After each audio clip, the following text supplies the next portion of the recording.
The overall aim of the workshop is to apply nature's inspiration to help solve entrepreneurial challenges by asking the question, what would nature do here? And how can nature be viewed as a valid stakeholder in the design process? This type of innovation is known as biomimicry.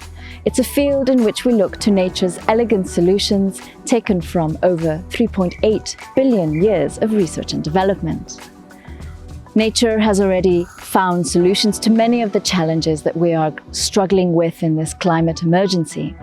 So in order for us to achieve an ecological present and future, one that is resilient and conducive to further life, we need to turn to nature.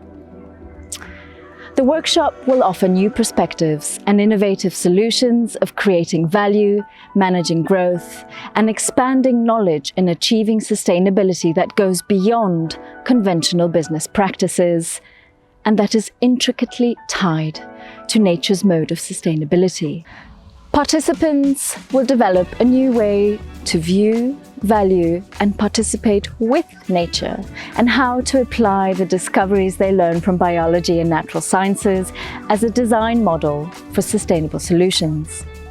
This process is transdisciplinary, so we will learn how to function in multidisciplinary teams by using the resources from biology and business and design. We will learn and practice of applying nature to help solve our challenges and help achieve sustainable innovation by understanding nature's life principles and learning to translate these values into entrepreneurial solutions.